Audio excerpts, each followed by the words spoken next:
Ya te tenemos, ahora estamos saliendo al aire en un segundito, entonces con toda la información en este sentido. Bueno, ya te tomo, un segundito te tomo, estamos acá para compartir una charla bien importante para nosotros. Bueno, les decía, María Marta Sánchez es psicóloga social de la Fundación EPASI. Ponernos en contexto para la gente que nos está escuchando, qué es EPASI, cómo es la fundación, contanos un poquito antes de arrancar con la charla propiamente. Bien, buen día para todos. La Fundación EPASI funciona en San Miguel de Tucumán. EPASI significa Equipo de Prevención del Abuso Sexual Infantil. Es una fundación que ya tiene 21 años de trayectoria. Comenzamos trabajando hace ya 21 años Ujú. en esta labor que es poder prevenir a niños, niñas y prejuveniles del flagelo del abuso sexual infantil. Principalmente, nuestra tarea fundamental es poder dar talleres de prevención, que ya hace 21 años que los damos gratuitos, charlas, capacitaciones, pero también a lo largo de todos estos años, ya hace un poco más de 10 años, que hemos empezado a formar lo que nosotros decimos preventores del abuso sexual. Bien. Así que tenemos aproximadamente 700 o un poco más de preventores formados a lo largo y ancho de Argentina, y también muchos que están por diferentes razones fuera del país y también que han venido a formarse como preventores desde sus países natales. Así que hemos expandido lo que es la prevención, llevando la semilla de la prevención, como siempre decimos, a los diferentes lugares para que los niños, las niñas aprendan a decir que no, puedan salir y si llegasen a haber pasado una situación de abuso, que ellos puedan contar, hablar, decir lo que están viviendo para ser sanos y libres de este trauma, que es un trauma que lamentablemente cuando afecta una vida a un niño, puede llegar a durar mucho tiempo si esto no es sanado. De hecho, bueno, trabajamos en la restauración también de las personas adultas que han pasado por situaciones de abuso en su niñez, y es una tarea bastante compleja la que hacemos como fundación. Bueno, te agradezco un montón. Conozco algunos preventores por esta zona vinculados a EPASI y hemos de alguna manera también pensado que cuando las cosas se normalicen y se pueda invitarlos a través de la Asociación Civil activamente para que vengan a compartir con la gente de General de esa, eso, que son Sería por muy allí bueno. charlas formativas, orientativas, porque es tan compleja esta problemática que por allí el tiempo que usamos no alcanza a dar todos los detalles que hace falta por allí conocer para entender mejor estas problemáticas o saber qué hacer frente a ellas. Bueno, vos me hablas desde el abuso sexual infantil. Cuando ustedes llegan a un ámbito escolar o cuando llegan a una charla en particular, ¿dónde se paran inicialmente desde la transmisión del concepto para que se empiece a abrir la mente, la cabeza sobre una realidad muy fuerte que no puede pasar Mm. desapercibida en un momento como el que estamos viviendo y que, según dicen algunos grupos particulares, quieren hacer visualizar? Me voy a parar hasta ahí, porque todo es a partir de donde se para, digamos, el transmisor o lo que quiere observar en especial, ¿no? Y qué quiere que se visualice y de la manera que quiere que Claro. se visualice. Entonces me gustaría un poco que nos oriente un poquito al respecto. A ver. Cuando hablamos de abuso sexual infantil, estamos hablando de una problemática que, que es la verdadera pandemia, ¿sí? Hoy en día tal vez hemos escuchado mucho hablar sobre pandemia a través del COVID, pero el abuso sexual es una pandemia que afecta a todo el mundo, desde los países más desarrollados hasta los menos desarrollados, y realmente afecta a la niñez en sí, y tenemos que saber de que no ve condición social, Ujú. económica, religiosa. El abuso sexual no le importa si es una persona de tal o cual religión o de tal o cual condición social o de estrato social, si es un niño, si es una niña.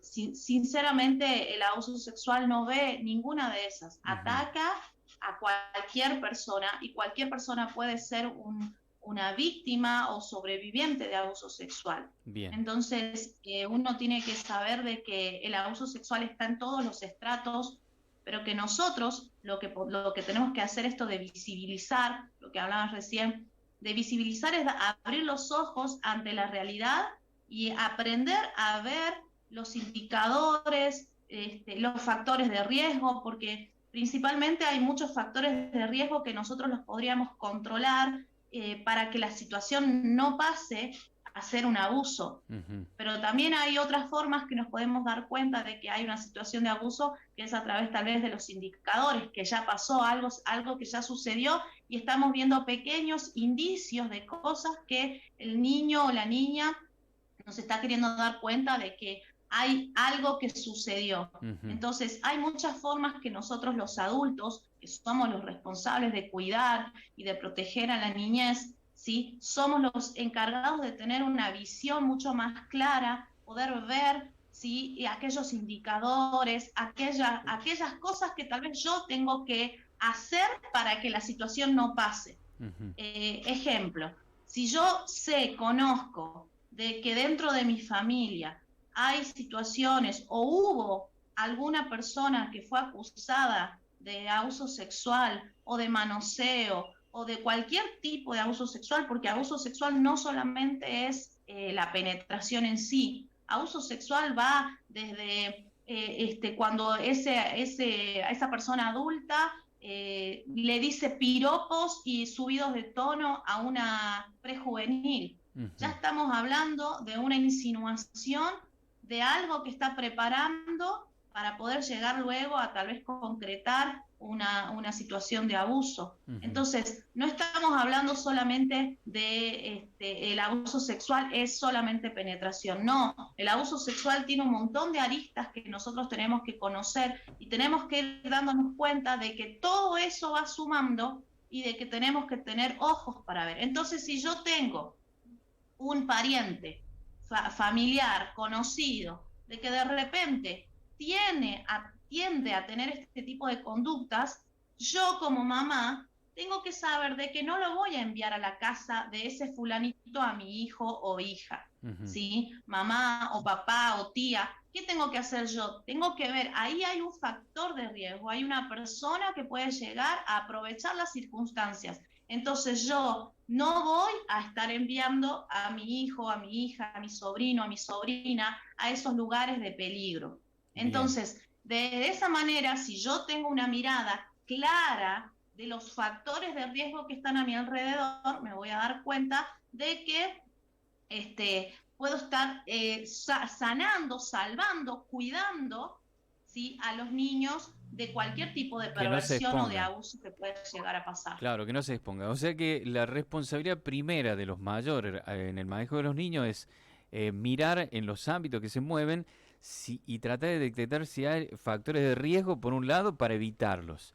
Y por otro lado, en el caso de que haya lamentablemente ocurrido algo o estemos en el proceso de que empiece a ocurrir algo, porque vos dijiste desde el piropo puede ser, desde la insinuación puede ser, sin que se haya consumado propiamente un abuso de acceso carnal, esto de ver los indicadores, o sea que tendríamos dos perspectivas muy claras para trabajar, una para evitar y el otro para detectar lo que puede haber ocurrido. Totalmente. Y los indicadores, hay una alta, muchas formas de cómo nos podemos dar cuenta, ¿no? Desde el comportamiento hasta indicadores físicos, Ujú. ¿sí?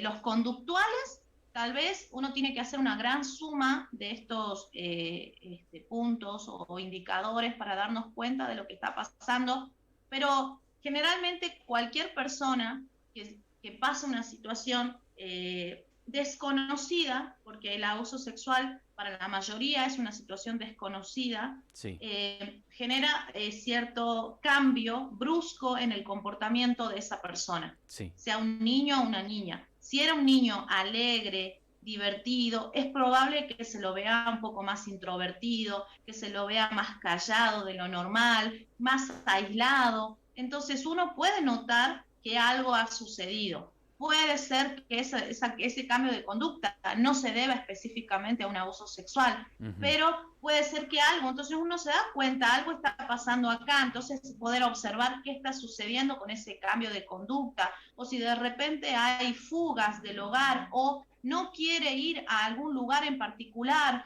evade lugares, personas, todo eso nos está queriendo decir Bien. algo ese niño. Y con relación a los indicadores físicos, podemos encontrar, por ejemplo, bueno, si ese niño o niña llega a la casa con la ropa cambiada, con otro tipo, completamente otra vestimenta, ropa interior rasgada, rota, manchada, bueno, obviamente dolor en las zonas íntimas, privadas.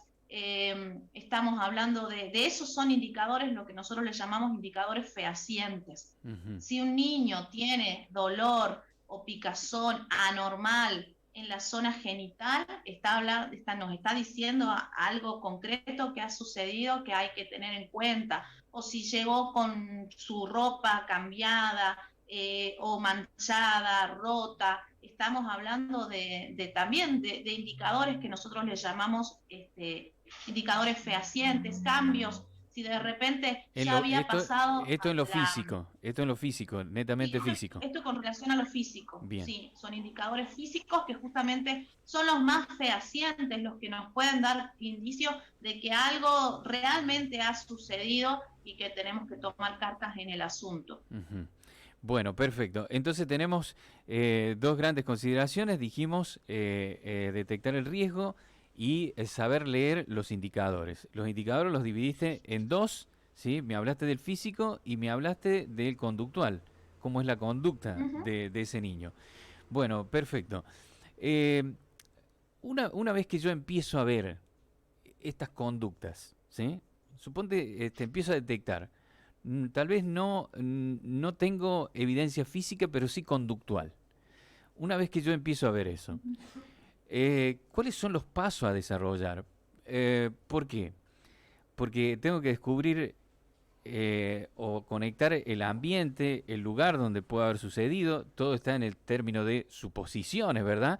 Tengo que hacer una denuncia, cómo empieza la investigación, cómo lo traslado familiarmente y cómo lo manejo públicamente, porque me he dado en cuestiones relacionadas a este asunto que hay grupos muy verticalistas que dicen vamos al escrache absoluto, pero el escrache de quién, si todavía no sabemos quién fue o quién puede ser supuestamente el abusador, y eso puede traer otro tipo de riesgo, digo yo, a nivel de ese ámbito de trabajo, ese ámbito social, ese ámbito familiar, incluyéndolo también al mismo damnificado, ¿verdad? Por ahí salir un poco Claro. a no sé qué o contra no sé quién y salgo, ¿viste? Entonces, ¿cómo manejar esto? Yo ya tengo, como bien dijiste vos, dos indicadores, ¿sí? Uno de riesgo y el otro específicamente de que algo sucedió, ya sea en lo conductual o en lo físico. Lo tengo. ¿Cómo sigo de ahí? Muy bien, una de las principales cosas que tenemos que hacer, como decía al inicio, que somos nosotros los adultos los responsables de poder cuidar y proteger a la niñez, es poder tener ese vínculo cercano con ese niño o niña, desde diferentes lugares.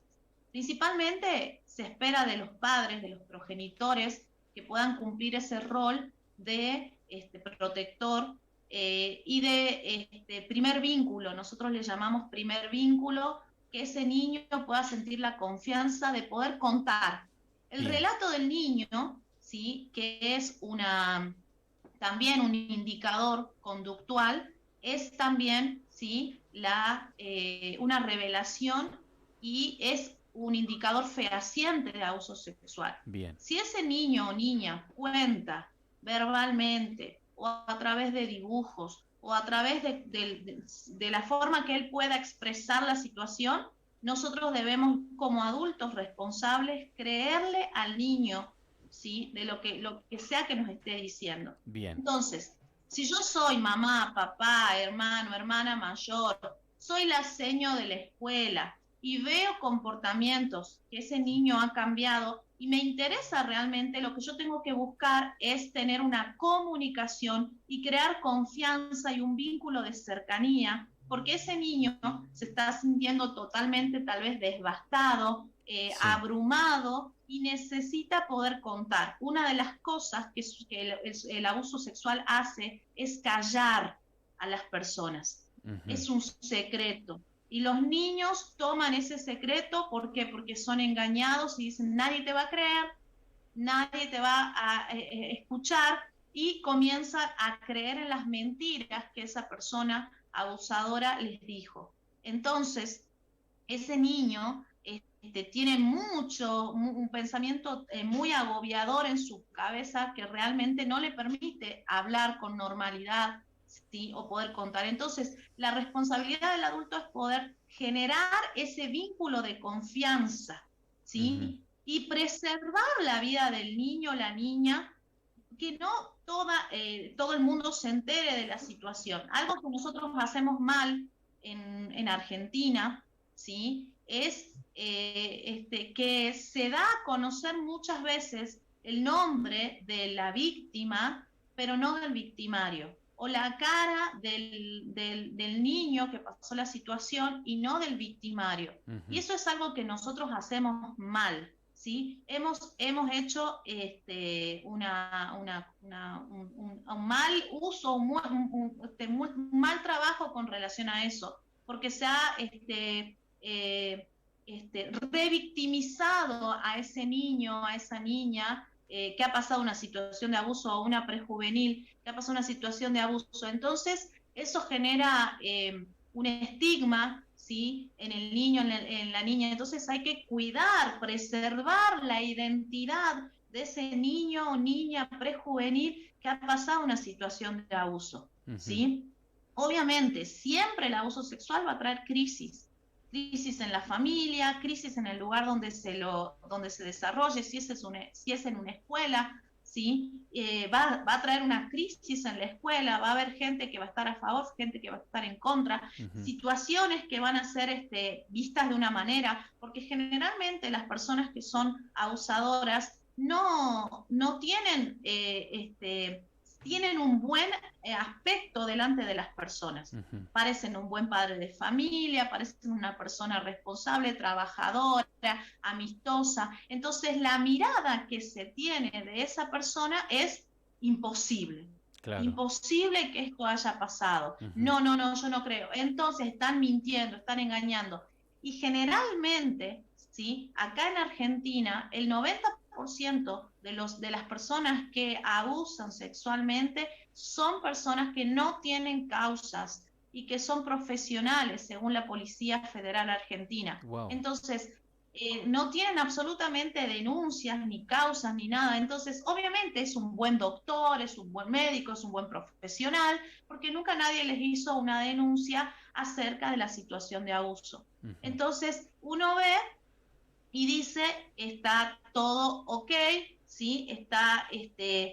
No, es imposible que esto esté pasando, pero nosotros tenemos que saber de que la situación, mi responsabilidad es creerle a ese niño y acompañar el proceso. ¿Cuál va a ser el proceso? Es seguramente un proceso largo, pero desde nuestro lado lo primero que hay que apuntar es la restauración de ese niño o niña para que pueda salir adelante, porque Claro. el trauma que deja el abuso es un trauma muy grande. Bueno, vos sabés que coincido absolutamente con el mecanismo de procedimiento que habría que desandar frente a estos casos. Yo me he dado, y la semana pasada estuve en una discusión bastante acalorada acá con una profesional sobre este asunto, porque lo primero que se le vino a esta profesional es, de alguna manera, alentar a que vayamos a la pueblada, ¿viste? Al escrache. Y yo decía, pero Mm. ¿sobre quién? ¿Verdad? Y entonces se ponen, porque todavía no tenemos quién. Entonces, frente a esa situación, no tenemos quién. ¿A dónde llevamos esto? ¿Está bien que lo hagamos tan público y que el público participe a veces de manera desmedida, desde la propia ignorancia, más desde las emociones negativas que provoca todo esto, que por allí dando luz sobre algunas cuestiones que puedan ayudar para esa familia y para esa víctima? Entonces la pregunta es, la familia afectada, del niño afectado, eh, ¿cómo es conveniente que se conduzca? O vos dijiste recién, ahora trabajemos sobre el niño porque lo tenemos que sanar, lo tenemos que restaurar, lo tenemos que reconstruir. Perfecto. ¿Cómo tiene que seguir después para el éxito, entre comillas, de dar por ahí con una justicia que le haga justicia, que llegue al abusador y que se genere lo que esperamos, una condena sobre el abusador, pero una condena de la justicia, no solamente una condena social, como por ahí algunos grupos lo sostienen. ¿Cómo sería, cómo seguiría el proceso? Estoy atendiendo a mi hijo, a mi hija afectada. ¿Cómo sigo después? Hay muchas formas con relación a lo que es la denuncia, ¿sí? Una de las primeras que tenemos que hacer es hacer la denuncia en la fiscalía de turno, o bueno, según cómo se maneje el lugar donde se haya sucedido. Acá en Tucumán nosotros preferimos que se vaya a la fiscalía de turno, muchos van a la comisaría. Ese trabajo es algo que es propiamente de la familia, Bien, ¿sí?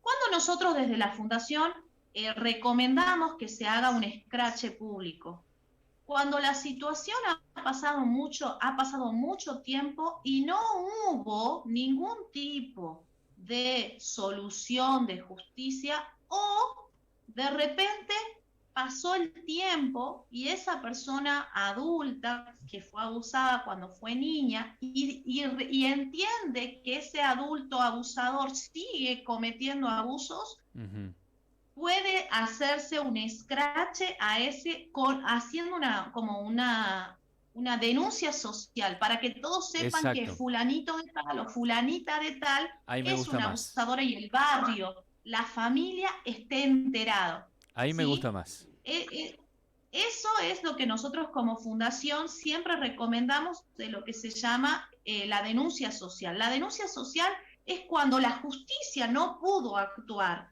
cuando pasaron los años y tal vez ese caso prescribió porque pasaron muchísimos años y no se hizo la denuncia, ya no hay tal vez forma de poder dar a conocer realmente el abuso, y ahí se trabaja lo que vendría a ser el escrache más conocido entre nosotros, el escrache. Esa es otra cosa. Este es un trabajo que la familia, pero ahí va a depender mucho de la familia. Y en el caso de ustedes sé que hay que ver cómo reacciona también la familia ante esto, Ujú. ¿sí? Si no hay nombre, es imposible que haya algo, tiene que haber de parte, tal vez no es de público conocimiento el nombre del abusador, pero sí tienen que buscar e investigar a cada uno de los responsables del lugar y hacer una investigación y apartarlos obviamente del cargo, del lugar, del puesto donde estén, y tenerlos a la mira en la investigación que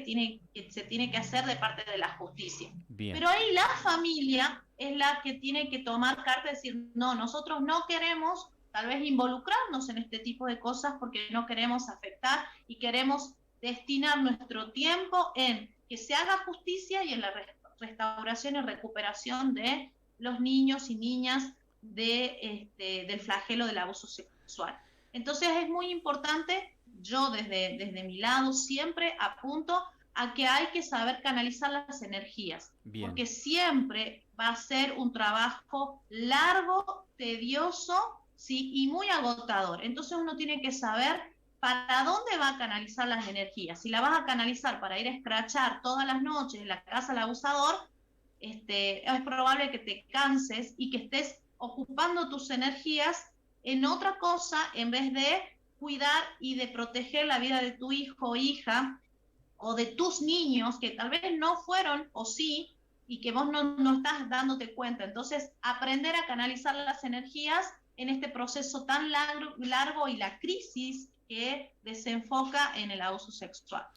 Bueno, estoy totalmente de acuerdo con lo que decís. Me parece que es una forma un poco más aplomada y prolija de desandar una situación, eh, a ver, lamentable y repudiable, como puede ser este caso de los abusos en los niños. Yo le contaba a, a esta profesional con la que tuve un intercambio la semana pasada sobre este asunto, que a mí me tocó de cerca una situación con un niño.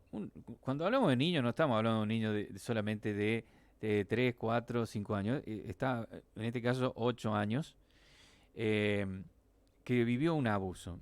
El niño no lo contó por miedo, por estar mal, por sentirse muy mal, hasta que de a poco, lo que vos dijiste, eso de la conducta, ¿viste? Que empieza a poner en la situación, che, ¿qué te pasa? ¿Por qué estás así? ¿Por qué estás asá? Etcétera, etcétera. Y se da con la realidad de este abuso. El niño, ya en sentido de conciencia y responsabilidad, pide que esto se maneje con reserva, con toda la reserva del caso, porque emocionalmente a él le impactaba muchísimo. Y se manejó así, como estás diciendo vos, primero tratando de levantar al niño, porque era muy evidente el cambio conductual. Y por otro lado, manejarse desde la justicia para llevar un camino que no exponga tanto, ni mental, ni emocional, ni psicológicamente a ese niño que estaba pidiendo por favor no ser puesto en esa situación. Bueno, se hizo un trabajito bastante interesante, ahora le tienen que tocar timbre al abusador, ¿viste? En la cárcel. Pero yo lo que te quiero decir es que sin por ahí alentar grandes, a ver, lo que vos decías, situaciones de energía mal usada, se puede llegar a los resultados que uno desea con esta dualidad, salvar al niño de las consecuencias psicológicas, emocionales y hasta físicas que puede haber vivido, y por otro lado, no exponerlo, digamos, de nuevo a eso, ¿no? Que es verse socialmente por allí en un comentario, un manoseo indeseable, ¿no? Que puede profundizar su crisis emocional. Digo porque me quedó siempre ese niño de 8 años, que es un niño que está ubicado socialmente, que se sabe, que se entiende que están hablando de él, etcétera, etcétera. Tal vez no así un niñito de 3 años, pero uno de 8 sí. Entonces lo que digo es esto, ¿no? De ser muy prolijos a la hora de desandar un proceso frente a este tipo de abuso y no caer en eso de la reacción. Nosotros somos muy reactivos, ¿viste? Muy reactivos. Y a veces en eso de las reacciones, como dijiste vos, canalizamos más las energías y no atendemos lo que hay que atender en ese momento para, y por otro lado, prepararse para el proceso que se viene. Totalmente, y es lo que yo hace un rato también decía, de que tal vez no se tendría ni siquiera que conocer quiénes son los niños o la persona que ha pasado el abuso sexual. Eso es lo de menos en realidad. ¿Cuál es nuestro problema? Que somos medio chusmas o curiosos. ¿Y Claro, quién ha sido? ¿Y a quién? Y eso no tiene que importar. Si fue uno, si fueron dos, si fueron cinco o si fue un niño de uno, y nosotros de hecho consideramos a los niños, según la Convención Internacional de los Derechos del Niño, hasta los 18 años. Por eso yo siempre digo niños, niñas y prejuveniles, porque los ujú, prejuveniles también ingresan en esta categoría de niños. Entonces nosotros tenemos que saber de que tenemos que preservar la identidad de ese niño, niña, prejuvenil que haya pasado una situación de abuso. bien, ¿Sí? Entonces, lo más importante es, no se tiene que dar a conocer quién ha pasado, porque puede generar un estigma y, como decías recién, un mayor también trauma de ujú, que toda la gente se haya enterado de algo que ha pasado cuando era niño o niña.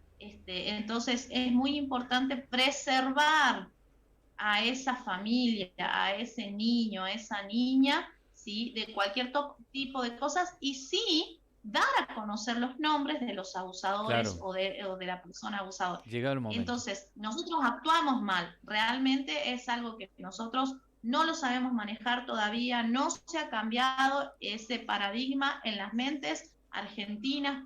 Hablo de Argentina, no sé cómo se manejarán en otros países, pero nosotros en Argentina lo seguimos trabajando mal. Ujú. Seguimos dando a conocer los nombres de aquellos que son sobrevivientes de abuso y no de los abusadores. Mm, No, o sea, se les sigue tapando la cara, se les sigue cubriendo es a verdad. ellos y no así tal vez a la familia afectada. Eso es algo que nosotros tenemos que cambiar. Los medios de comunicación tienen que cambiar. Los medios de comunicación principalmente porque son los que dan a conocer. Entonces se sabe que la familia Sánchez pasó una situación, entonces, y bueno, si la familia Sánchez tiene un niño, obviamente el niño de la familia Sánchez es ese, no hay que pensar muchas de las cosas. Entonces, obviamente, los medios de comunicación tienen que cambiar su forma de presentar la información, la justicia tiene que cambiar la forma de cómo va a presentar también. Cuando salen los acusados, salen todos tapados con la capucha, que no Sí, le vean la sí, que cara, no los entonces nunca identifique. uno los ve. Es algo que tenemos que cambiar. En Argentina eso tiene que cambiar. Absolutamente. María, te agradezco un montón. Dame un pensamiento y una orientación. Doy vuelta a la página. Ahora me voy a poner en esta cuestión de la violencia de género. Estamos plagados de esto. Lastimosamente, acá muy cercano, este fin de semana, a manos de un supuesto homicida, una mujer perdió la vida. Y así se Mm. va como, viste, replicando bastante de esto. Dame una orientación un poquito de cómo manejan ese asunto ustedes. Bueno, con relación a lo que es la violencia de género, creo que también nosotros como sociedad tenemos que cambiar la mirada, la mujer, o sea, la mujer empoderada que nos han presentado muchos grupos, no es la mujer que está ahí, que se viste de una forma, que sale o que sale tal vez, sino es aquella mujer que puede salir a defenderse de sí misma y tener autoestima correcta. Ujú. Tenemos que buscar que la mujer tenga una autoestima correcta, que se sepa a ella valerse a sí misma, mirarse y decir soy importante y porque soy importante no voy a permitir que me griten, que me maltraten, que me insulten, ni siquiera que me levanten la mano. Entonces, algo que nosotros como mujeres y las mujeres tenemos que entender que todo, la semana pasada enseñaba en una escuela y les hablaba, y hablábamos esto de la violencia,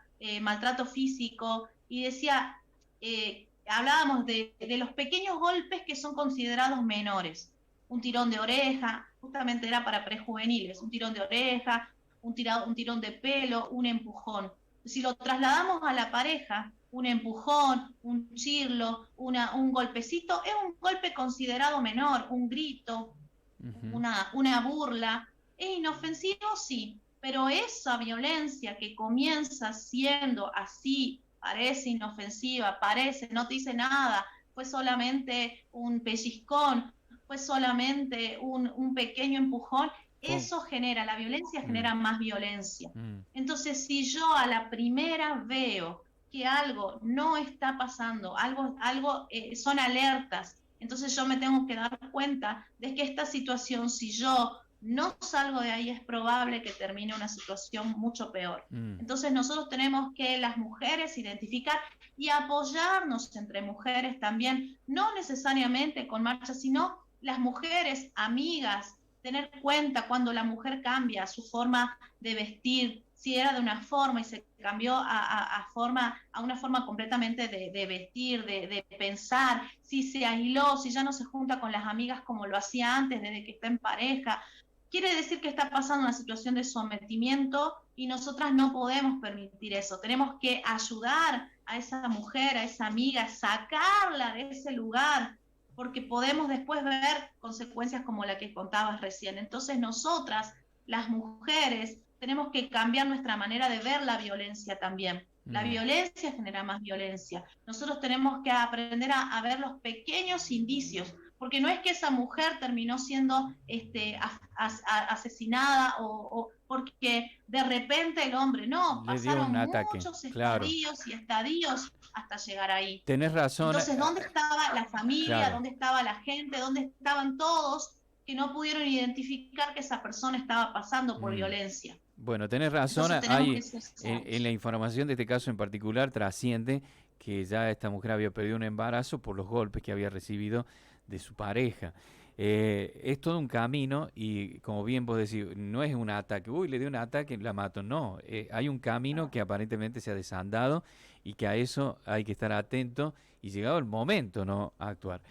A mí lo que me preocupa de todo esto es lo que decía por otro lado, las denuncias que una y otra vez se hacen ante la justicia para que intervenga, intervenga, intervenga, y llega tarde la justicia. Ha llegado cuando lamentablemente la persona ya fue asesinada y no oyeron las veces que hubo denuncia en relación a violencia concreta.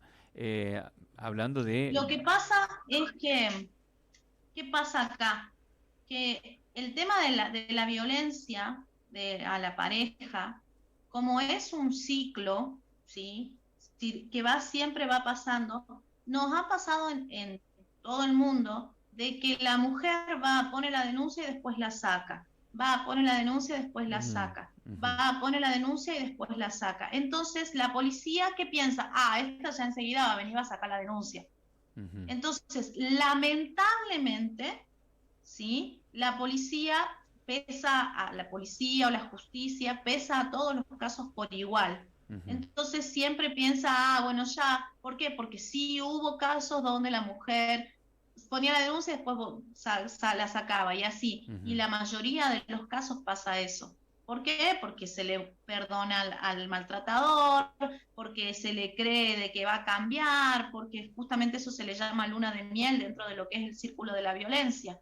Entonces nosotros tenemos que reforzar de que si uno pone una denuncia no sacarla y de que la justicia actúe, aunque piense que puede ser que se saque la denuncia o no, o que ya van a volver, eso no le tiene que importar realmente a la justicia. Pero lamentablemente creo que es una de las fallas que suele pasar, es que van ha habido muchas situaciones donde realmente la policía ha querido actuar y después se ha retirado la denuncia, entonces no se ha es un podido seguir. trabajo Mm, que no se ha podido seguir, entonces bueno, dice, bueno, entonces no hagamos nada. Pero sí creo que tiene que haber gente que tomen en serio los casos, las denuncias y que actúe en todos lados, en todos lugares, donde sea que haya alguien que se anime a denunciar, porque cuesta mucho denunciar, sí, cuesta bueno, mucho ir a hacer una denuncia. exactamente. Y ahora te cobran, por lo menos acá en Córdoba te cobran para recibirte una denuncia. Bueno, Wow, no se lo digo. está pasando, ¿eh? Tenés que pagar para hacer la denuncia, tenés que pagar para hacer la exposición. Bueno, Ahora menos para que vayan a denunciar. claro, claro, hay que tener la plata para ir a denunciar. Bueno, para cerrar, cuando hablamos de violencia de género, hablamos de una violencia que es de ambos géneros, porque también he escuchado y he sabido, y ha sido público también, de mujeres asesinas, de mujeres maltratadoras o mujeres golpeadoras. ¿Ustedes lo visualizan eso también? ¿Les ha tocado casos de ese tipo? Violencia es violencia. La violencia no tiene género. Ujú, Violencia es violencia. La violencia va y viene desde, de hecho, justamente como te comentaba recién, estuve trabajando ahí con un grupo de prejuveniles en una escuela y yo les decía, depende de nosotros y depende de ustedes cambiar, porque a nosotros nos han criado a los golpes. Hemos sido conquistados con violencia. Cuando ujú, vino Colón a conquistar, no vino con flores y chocolates. claro. Fuimos sometidos, entonces somos una cultura que hemos recibido violencia, nosotros hemos sido golpeados por nuestros padres, castigados de una forma violenta, y esto va comenzando a cambiar. La violencia, ¿sí?, está en todos lados, solamente depende de nosotros. Yo puedo ser una persona violenta, pero escojo no serla. Yo Bien. escojo no ejercer la violencia con los que me rodean, con los niños o con mi pareja o con quien sea con quien yo esté. Yo escojo ser una persona y decirle no a la violencia, pero la violencia puede estar tanto en una persona, en un hombre, en una mujer, porque hay mujeres violentas, Ujú. sí, y hay hombres violentos también. El tema está en que la cultura ha sido bañada de violencia y lo que nosotros tenemos que hacer es cambiar la mentalidad y nosotros debemos proponernos ser personas que vivan en paz, en justicia, y decirle no a la violencia y enseñarles. Obviamente, si yo crío a mis hijos con golpes, es probable que esos niños el día de mañana también hagan lo mismo y utilicen la misma forma de castigo para con sus hijos. Ujú. Entonces, si yo hoy decido cambiar y decir, no, ya no voy a repetir el modelo, el patrón con el cual yo aprendí, porque no fue bueno, yo lo voy a cambiar y voy a empezar a utilizar otras formas de enseñanza, de corrección, de disciplina para con mis hijos. De esa manera, mis hijos van a decir, ah, es diferente, yo no le voy a pegar a mis hijos. Entonces vamos a ir cambiando, pero esto se cambia de a poco. Pero una semillita, un pequeño granito de arena que yo pueda aportar, estamos ya cambiando a parte de la sociedad, estamos sembrando en algo que sí se puede. Pero obviamente la violencia está en todos lados, ¿sí? Y tenemos que nosotros, ese niño que va y le hace bullying, un niño de 4 años que le hace bullying a otro niño, es violencia. Ujú. ¿Y de dónde lo aprendió? Lo aprendió en la casa, Claro, lo aprendió de alguien más. Entonces, obviamente, si ese niño no cambia y si esa mamá o ese papá le dice, no, no se trata así a los niños, vos no le podés decir eso a tu compañerito porque no te gustaría que te lo digan a vos, entonces uno tiene que enseñar, claro, transmitir, porque si nosotros no cambiamos eso claro. desde la niñez, obviamente vamos a tener personas, adultos violentos, Absolutamente. ¿sí? La Estoy violencia. absolutamente de acuerdo, María Marta. La verdad que me encantó y nos has dejado por ahí varias rutas y varias direcciones para entender el manejo frente a estos temas que son flagelos, ¿no? En este momento. María Marta, te Buenísimo. mando un abrazo grandísimo. Quería solamente decirles, invitarles a todos a que puedan sumarse, entrar a nuestras redes sociales de la Fundación EPASI. Estamos en Instagram, estamos en Facebook, ¿sí? Tenemos también un canal de YouTube, siempre subiendo información, siempre subiendo tips para la prevención del abuso y tenemos capacitaciones, cursos justamente este mes de noviembre, es mes de la prevención y vamos a estar lanzando unos cursos cortos, unas capacitaciones, un ciclo de capacitaciones para que puedan tener información sobre cómo prevenir a los niños del abuso sexual infantil.